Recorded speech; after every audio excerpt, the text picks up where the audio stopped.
Last week, Jerrod Carmichael hosted the 80th Annual Golden Globes Awards to mixed reviews. Some celebrated Carmichael as the show's first Black host after the ceremony didn't air last year due to protests over its lack of Black members. Others seemed to be caught off guard by the dark humor he brought to the award show, including a joke about Whitney Houston, which her estate said was in poor taste. Today, we got our comedy hype analyst Capone calling in with Pierre in the studio, and we have to ask, what did you think of Jerrod Carmichael hosting the Golden Globes last week? But first, let's take a look at this clip. And I'll tell you why I'm here. I'm here because I'm Black. This show, the Golden Globe Awards, did not air last year because the Hollywood Foreign Press Association, which I won't say they were a racist organization, they didn't have a single Black member until George Floyd died. So do with that information what you will. We actually presented Will Smith with the Rock Hudson Award for Best Portrayal of Masculinity on Television. All right, you guys, we are back. We are pressed for time, but they wanted me to shout out the venue that we're in. So we are here live from the hotel that killed Whitney Houston, the Beverly Hilton, you guys. So. Well, first I gotta say we're back this year, so thank you guys for joining me. It's good to officially be back. Did you miss me? Did you miss me? Did you? And you know they did. You know they did. Now it's crazy because we ended last year talking about Jerrod Carmichael, and here we are again. So Pierre, I'm going to start with you. What's your reaction? What do you think of Jerrod Carmichael's hosting? I haven't cringed that hard since I had to stand naked in front of my female doctor. Nah, man, look here. I like going after the establishment. I like people who do that, but it's also a way you do it. Mm-hmm. And I just think, it was lost in the art of comedy, some of the stuff that he did that was, cringeworthy and not funny enough. Yeah. You know what I'm saying? I don't mind it being cringeworthy, make sure it's funny, but it wasn't more cringeworthy than funny. So to me, I felt like, there were parts of the monologue I liked a lot. Yeah. Another part, but as a totality, as a host, to do that, I just felt like he was just, venting, basically. Capone, let me come to you and ask you that same question. What's your reaction to it? What do you think of Jerrod Carmichael's hosting? As a person who's hosted the Apollo for as many years as I hosted, that was, I liked the part of some of the truth, but I think the comedy part of it was very distasteful. You separated the room. You made white people feel awkward being around Black people, if you felt that way about the organization, and even if it's true, you don't take the job. You don't take the job. I know 500,000 is kind of hard to turn down, but it should have just been thought out a little bit more. That's the way I feel about it.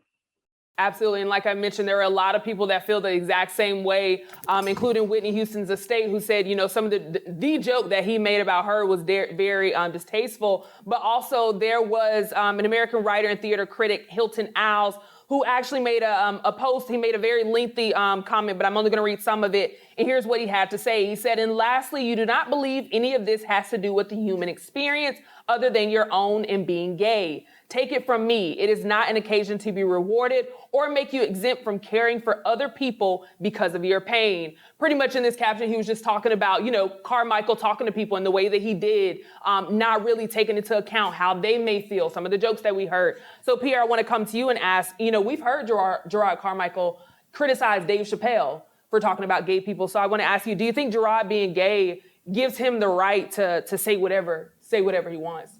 Or makes him feel like he can say whatever he wants? I don't know how he feels. Okay, so yeah. I don't know how he feels, but no, I don't think your pain gives you the right to hurt other people.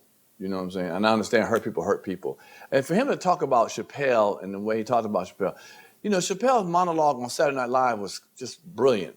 he spoke, and the Jewish people, everybody, Trump, everything, but he did it in such a magnificent way that you laughed and you said, oh, you got that point there. And even white folks had to laugh at the situation. You know what I'm saying? At certain things. And black people had to laugh. Look, I'm quite sure maybe some Trump supporters might have laughed at the same shit while taking work home from work, or whatever, how he said the joke. Jerrod Carmichael is no Dave Chappelle. He's not even, close to that level to me at all. Now he tries to be a little more sarcastic and snarky and, however the gay community does, a little sassy with it and shit. But I think it misses its points. Now maybe to the gay community, he's their hero. And obviously he keeps being put on TV on some kind of showcases. So obviously there's a lot of gay people in the industry. Right. A lot of people. Lots of people that are gay in the industry. Like Chappelle would say. Lots of people. And obviously we're going to see Jerrod Carmichael again. Yeah. Because there's an agenda and there's somebody pushing that situation. Man, Capone, let me bring that same question to you now. I would like to mention, and I'm pretty sure you could hear it in this caption, Hilton Als is an openly gay man. He's an American writer and theater critic who's, pretty much criticizing and calling out Jerrod Carmichael. So I love your thoughts on this as well, Capone. What do you think? Do you think Jerrod being gay gives him the right to say whatever he wants, no matter whose feelings it may hurt?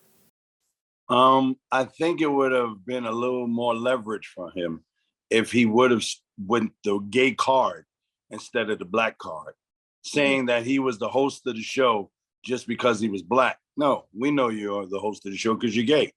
And the bottom line is, like Pierre said, there's a lot of gay people in the industry that actually pretty much controls a lot of it. And putting him there, I think they knew what they were doing.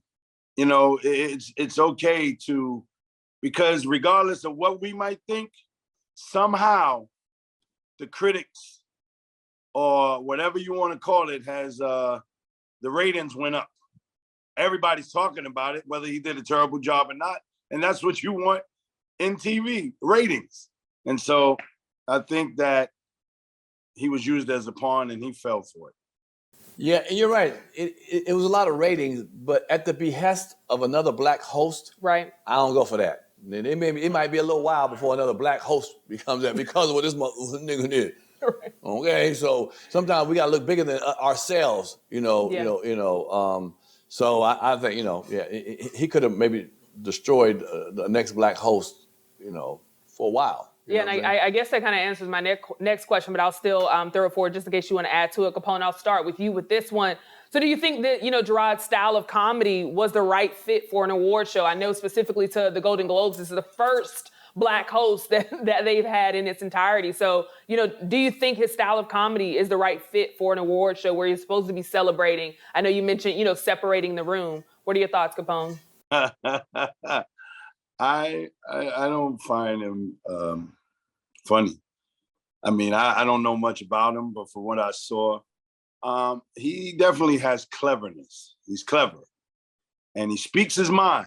I appreciate a person who speaks their mind. But if you ask me, is he funny? Is that the right tempo for the show? No, it's not at all. When you're hosting a show like that, regardless of how your feelings are, you make everybody feel welcome, because this is a show that is actually giving people, their flowers, their roses while they're still alive. And I don't think that somebody should have went up there and actually started stepping on the roses. Yeah, absolutely. And I definitely felt that because, he got to a point and it's like he was building me up for something. Then he welcomed everybody as a celebration. And at that point, it's like, I feel uncomfortable. I don't feel like this is a celebration. It doesn't feel like one. But Pierre, let me get your thoughts on that. Do you think Jerrod's style of comedy is the right fit for an award show?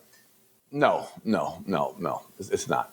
Like Capone kind of said, he divided the crowd. You know, as a host, you don't divide the crowd. It's ridiculous to do that. You make everybody come together, even if they can laugh at each other's differences. We have a good time. So as a host, you're there to, keep the show moving along, not to be the person of the night. It's about the people who win awards. It's not about you. It's about you moving it along and have everybody having a good time. Yeah. Obviously, in that situation, a lot of people didn't have a good time. There they felt however they felt. So no, if his own special, he can do that. His own stand-up special, he can do that. I'm actually am a fan of his. You know, I'm not a huge fan of him, but I like the way he's young, edgy, comes out, speaks his mind. But again, I like that portion of it. I don't just think he's hilarious, a funny comic, so it doesn't. And I think to hire him, you know, do we do any research? If we don't, nigga, hire me next. If you just hire somebody, research, just hire me as the next Golden Globe host, okay? Shit, just pick me out. I'm available, and it won't be that bad, trust me. Okay, well, look, for the 81st Golden Globes, going to have Pierre on stage. There it is. Shout out to Comedy Hype. What up, Comedy Hype? Yeah, man, and we better have front row seats. Right, okay. For sure. Now, speak to me from a professional level, Capone. I'll start with you again here. Help us understand. Do you think comedy has moved away from making people laugh and has evolved, more into making the audience uncomfortable? Because as I mentioned, even watching it, and both of you have said, I appreciate, calling out certain groups of people, definitely call them out, but it just felt uncomfortable the entire way. Like there was nothing that gave me that relief or that release. Do you think comedy has moved away from, making people laugh and more into this, I'm just gonna make you feel uncomfortable and leave you there? Capone. No, I think comedy is still a great venue or should I say still a great avenue to express yourself. It's a great way, as long as you know how to do it with taste. Comedy is not about hurting people. It's not about insulting people. It's not about making people come to your show and feel bad. It's, you got these shows and our job is to make people laugh. You can speak some truth, but still it has to be in a funny whole, forum. It does not necessarily, if anybody starts to feel insulted or hurt, and not just one person, a group of people, regardless of race or color, you're not doing your job right. It's okay to be clever and it's okay to think of things that will make people think, but you still got to make them think in a funny way. I like it. Now, Pierre, I saw you raise the "you don't agree" sign. Well, I'm definitely interested to hear. What are your thoughts? Do you think comedy, or is comedy moving away from making people laugh and evolving more into making you feel uncomfortable, leaving you there? Okay, the word moving away, the phrase "moving away," you're going away from the elder statesmen of comedy. Yeah. From the Comic View days, the Def Comedy Jam, they're already cemented where they are. So moving away means the younger generation. Right. That's what we're talking about. They're the ones. Yes, they are. I think they are going towards the little more mean-spirited stuff because young people have the bravado of saying, I'm going to change this world now. Right. I don't want to wait for my grandkids, my children. I'm changing now. I will rip this whole thing apart and restart it over again. And I think, like my generation, we talked about stuff, but we kind of wanted to dismantle it piece by piece. These younger kids, under 30, feel like, no, we're going to tear this whole thing apart. Racism, classism, statues, buildings, we're ripping them down. We ain't asking them to bring down slowly. So we are coming with the angst. We're bringing the angst to you like we're going to bring it. We're ripping it down. We ain't taking our time. Get your old white ass up out of here, out of office, whatever, blah, blah, blah. And so they're coming more aggressive. And their comedy is more that kind of thing, not about how funny we are. Yeah. We don't mind being funny, but we're going to tell you some shit in there that's going to make you cringe at times. I've seen some of these young comedians on stage, and it's like, you're not that funny, but I hear what you're saying, brother. I get your point. Yeah. You know what I'm saying? I get your point, but you're not doing it in a funny way. You're just doing it more of an anger way, or half 50-50 of your act is angry, and you're standing there talking and not really doing comedy. Yeah. You get what I'm saying? Absolutely. And you're saying what you want to change because they're tired. They don't want to take as long as my generation, my father's generation took to change stuff. They want to change right now. Absolutely. Well, I definitely love it and appreciate you guys giving the perspective from a professional standpoint. Now, of course, like I said, we're back for the first time this year. So I want to know what you guys got going on. Mr. Capone, I'm going to start with you to end us out. What do you have coming up? And of course, how can people follow you? Let me just say to the people who came out this weekend at Levity Live was unbelievable. Record-breaking numbers. Record-breaking sales, record-breaking merchandise. I am really, really excited about last week's show. Now I come back and do it again. I'm off this weekend, but I'll be in Atlanta on the 26th. I will be in Atlanta doing the Atlanta Comedy Theater. And so I'm really, really excited about that because, Atlanta comes out and shows love too. So If you don't know how to get in touch with me, I'm going to tell you right now. It's 2023. You should know how to spell comedian Capone. Comedian Capone. And I know a lot of people have that hard time with comedian. And if you do have that hard time, do not follow me. Bottom line. I love it. I love it. I love it. Mr. Pierre, close us out. What do you have coming up? And of course, how can we follow you? Of course. I'm going to ride on what Capone said. I was at the Atlanta Comedy Theater this weekend. Record breaking for me, too. I went from 50 to 100 people per show. That broke the record from the 50 the last time you niggas came up with just 50 people per show. A record is a record. A record's a record.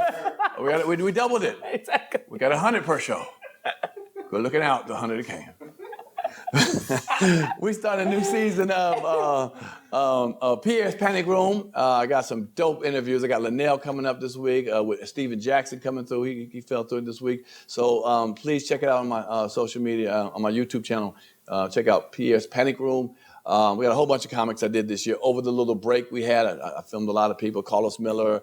I had, who else I did? I had Carlos Miller. I had DC Curry I filmed. Mr. Marcus.